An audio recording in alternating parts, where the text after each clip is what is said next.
there are 14,000 people who have applied for pardon or commutation, and I don't know why presidents feel limited to a few dozen or maybe 100 when they really do have the power to change thousands of lives. Why is it so limited? Yeah, it's a damn dirty shame. I mean, Barack Obama actually set records for commutations at the very end of his presidency after talking up criminal justice reform for a long time and not really doing anything. And it's a shame. They should do this. I mean, if there's more than 10,000 people, I'm not that great at math, but I think that's more than the number of days in a presidency. Why not have a clemency a day, a commutation a day? I mean, the federal government, we have federalized so much of law enforcement. We've made the criminal code so long, the federal criminal code so long, no one knows how many laws are out there. We're estimated to be breaking committing 3 felonies a day. You are a little bit different, Kennedy, on that. At some point, we have over-criminalized, thanks to Joe Biden and Kamala Harris. Their fingerprints are all over it, although they campaigned in a different way. Yeah. I would like to see Biden and Harris put their money where their mouth is and make commutation and pardoning a daily or weekly event, not just something to do at the last minute to get your cronies. If you want real criminal justice reform, that's a great idea. Your thoughts on Gavin Newsom? When you're a foreign correspondent in a country, there's a couple of signs to know that you're living in kind of a second world situation.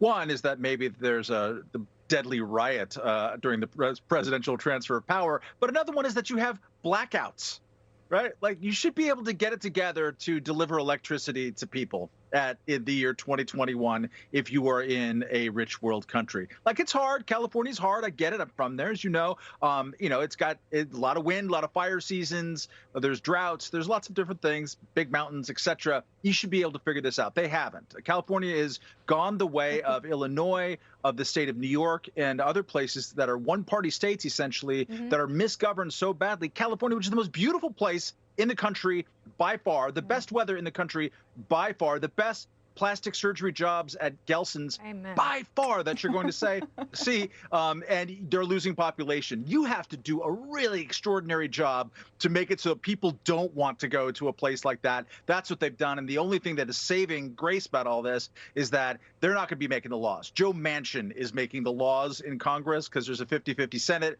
He's from West Virginia. He's not having all that $15 minimum wage and decarbonization stuff. No, he's not. You're absolutely right, and he's already said that he will not vote to kick off the filibuster.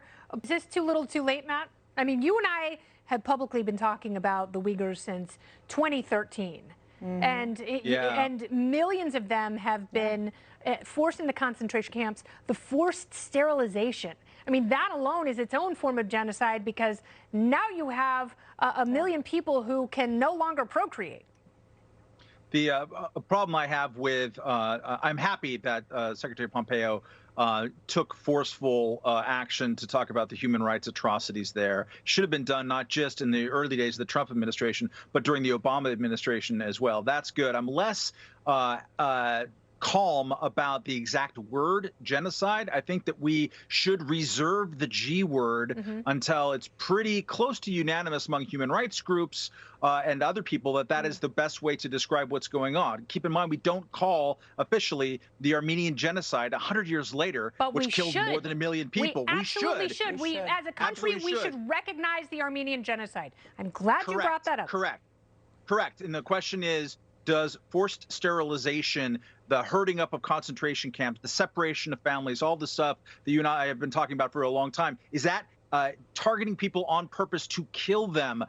Maybe it is. It might be a little bit premature. What I hate to see is that we use a language based or make it dependent on the political power or perceived political power of the adversary as opposed to the exact finding on the ground.